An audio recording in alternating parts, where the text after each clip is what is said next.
Good morning student. आपका एक बार से फिर स्वागत है आपके अपने चैनल अपनी हिंदी क्लास। मैं हिंदी गुरु प्रदीप शर्मा आज आपके लिए लेकर आया हूँ pre board important question and उनके सॉल्यूशन। आज हम चर्चा करते हैं अपनी क्षितिज की पाठ्य पुस्तक के प्रथम पाठ सूरदास। तो आइए शुरुआत करते हैं हम अपने सूरदास के पहले पाठ के वेरी इंपॉर्टेंट क्वेश्चन, जिनको आप पढ़कर, जिनके सॉल्यूशन देखकर आप निसंदेह इन प्रश्नों का अच्छे से अध्ययन कर पाओगे, तैयारी कर पाओगे। और जैसा मैंने बताया है, यदि आप वैसा ही आंसर लिख के आओगे तो आपकी सफलता को कोई रोक नहीं सकता, क्योंकि हम क्या कर रहे हैं ये बिल्कुल भी इम्पोर्टेंट नहीं होता है। इम्पोर्टेंट होता है हम उस काम को कैसे कर रहे हैं।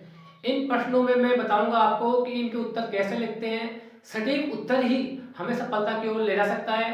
तो आइए शुरुआत करते हैं हमारे पहले क्वेश्चन से। हमारा पहला क्वेश्चन है, उद्धव तुम हो अति बड़भागी, ऐसा किसने, किससे और क्यों कहा। स्टूडेंट, हमारे पहले पार्ट का पहला क्वेश्चन इंपॉर्टेंट जो बनता है वो ये है कि गोपियां उद्धव से कहती है, प्रश्न ये पूछ रहा है कि उद्धव तुम हो अति बड़भागी, ऐसा किसने कहा, किससे कहा और क्यों कहा। यदि आपको इसका उत्तर आता है तो आप कमेंट बॉक्स में जाके इसका उत्तर जरूर लिखें, और मैं आपको इसका उत्तर बता रहा हूं कि उद्धव तुम हो अति बड़भागी ऐसा गोपियों ने कहा, उद्धव से कहा और क्यों कहा। इसका उत्तर यह रहेगा, गोपियां उद्धव से वास्तविक रूप से बड़भागी नहीं कह रही है। गोपियां उद्धव को बड़भागी व्यंग्य रूप से कह रही है कि उद्धव तुम तो बड़े ही दुर्भाग्यशाली हो, जो कृष्ण के पास रहते हुए भी तुम कृष्ण के प्रेम से वंचित ही रहे, उनकी कृपा से प्राप्ति नहीं कर सके। तो दोस्तों, मित्रों, स्टूडेंट्स, ये प्रश्न बहुत ही इंपॉर्टेंट है क्योंकि ये शुरुआत से है। तो जिस तरह मैंने आपको इसका उत्तर बताया, आपको प्रश्न का उत्तर इसी प्रकार लिखना है जिससे आप प्रश्न का सही आकलन कर सके और उतने ही नंबर ला सके जितने का वो प्रश्न था। अगला क्वेश्चन हम देखते हैं, गोपियों ने उद्धव की स्थिति को किसके समान माना है। ये पाठ का बहुत ही महत्वपूर्ण प्रश्न है कि गोपियों ने उद्धव की स्थिति को किसके समान माना। गोपियों ने यह भी एक व्यंग्य रूप में कहा था।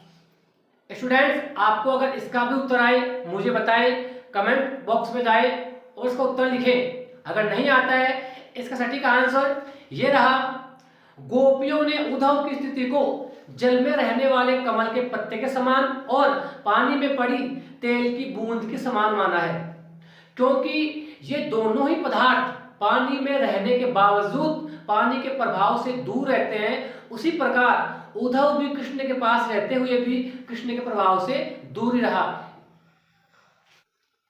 अगला क्वेश्चन प्रथम पाठ से, गोपियों ने अपने आप को भोली और अबला क्यों कहा है। प्रश्न में दोबारा रिवाइज कर रहा हूं, गोपियों ने अपने आप को भोली और अबला क्यों कहा है, या यूं कह लीजिए गोपी अपने आप को भोली और अबला क्यों मानती है। देखिए, इसका सही आंसर आपकी स्क्रीन पर नजर आ रहा है। वास्तव में गोपियां भोली और अबला नहीं है।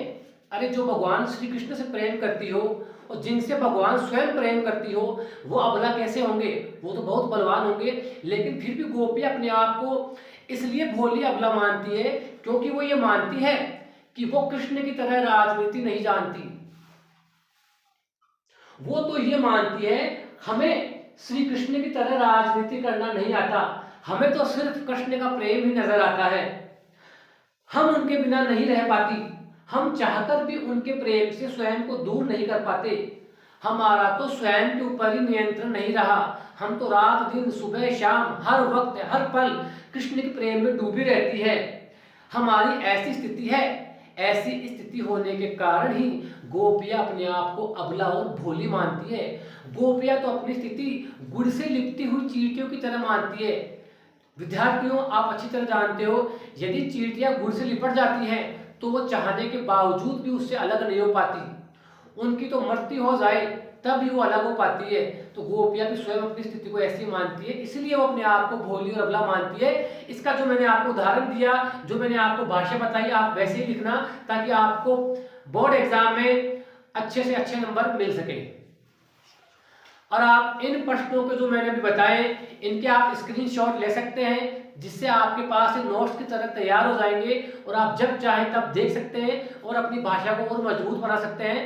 अगला क्वेश्चन, गोपियों की कौन सी बातें मन की मन में ही रह गई और क्यों? विद्यार्थियों, यदि आपको इसका आंसर आता है मुझे बिल्कुल सूचित करें कमेंट बॉक्स में जाके कि गोपियों की ये बातें मन की मन में ही रह गई और क्यों। ये बहुत ही इंपॉर्टेंट क्वेश्चन है, क्योंकि ये पूरा का पूरा पाठ श्रृंगार रस के वियोग श्रृंगार पर निर्भर है। इसमें गोपियों की बड़ी ही मार्मिक स्थिति का वर्णन किया गया है। गोपियों के मन में ये था कि जब भी श्री कृष्ण आएंगे तो हम उनसे सुख दुख की बातें करेंगे, अपने हृदय की पीड़ा बताएंगी, विरह को कैसे व्यतीत किया ये बताएंगी। लेकिन जब उद्धव ने ये कह दिया कि कृष्ण नहीं आएंगे और उन्होंने तो ये कहा है आपके लिए कि आप योग संदेश भेजा है, आप निर्गुण ब्रह्म की उपासना करें, ये सुन के गोपियां निराशा में डूब गई, हताश हो गई और उन्होंने हताश होकर गोपियों को ऐसा लगा कि अब भगवान श्री कृष्ण हमसे प्रेम नहीं करते, अब वो नहीं आएंगे तो उनसे सुख दुख की बातें कैसी करेंगी, अपनी विरह को कैसे बताएंगे। ये सुन के उनको लगा कि हमारी तो मन की बातें मन में ही रह गई, न तो भगवान श्री कृष्ण आएंगे न हम उनसे सुख दुख की बातें करेंगे। अब हम अगले क्वेश्चन में दृष्टि डालते हैं। प्रश्न नंबर 5, गोपियों ने कौन सी मर्यादा नहीं रहने की बात कही है, या ऐसी कौन सी मर्यादा है जो भगवान कृष्ण ने नहीं निभाई? तो विद्यार्थियों, अगर ये प्रश्न अति लघुत्तरात्मक में आता है तो आपको सिर्फ इतना ही बोलना है कि गोपियों ने प्रेम की मर्यादा नहीं रहने की बात कही है। यदि यही प्रश्न लघुत्तरात्मक में आ जाता है तो आपको इसका उत्तर ऐसा देना है, गोपियां ये चाहती थी कि श्री कृष्ण हमारे पास लौट आए, हमें उतना ही प्रेम करे जितना हम श्री कृष्ण से करती हैं, अर्थात वो हमें असीम प्रेम करे।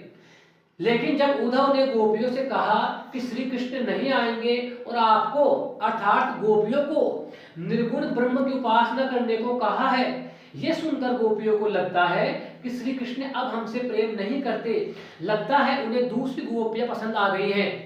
श्री कृष्ण ने तो प्रेम की मर्यादा ही तोड़ दी, क्योंकि प्रेम की मर्यादा तो यह है कि प्रेम दोनों ओर से निभाया जाए। यहाँ इसी अर्थात प्रेम की मर्यादा नहीं निभाने की बात कही जा रही थी जो गोपियों ने कृष्ण के लिए कही है। तो दोस्तों, पहले पार्ट के ये प्रथम 5 प्रश्न बहुत ही महत्वपूर्ण है और हम यदि इन प्रश्नों के उत्तर जैसे मैंने आपको बताए हैं वैसा आप लिखोगे तो आपको निस्संदेह बोर्ड एग्जाम में अच्छे अंक प्राप्त होंगे और आप अपने अंक पूरे में पूरे ला पाओगे, क्योंकि ये प्रश्न बहुत ही उम्दा तरीके से तैयार किए गए हैं। भाषा शैली इनकी बहुत सरल और सहज है। अगले प्रश्न हम देखते हैं। तो विद्यार्थियों, आप इन प्रश्नों को अच्छे से पढ़ें और आपके जो मित्र हैं उन्हें भी बताएं, क्योंकि निस्संदेह ये प्रश्न बहुत ही महत्वपूर्ण है। इनकी जो भाषा शैली है बहुत ही सरल है और आपको ये प्रश्न बोर्ड एग्जाम में जरूर मिलेंगे।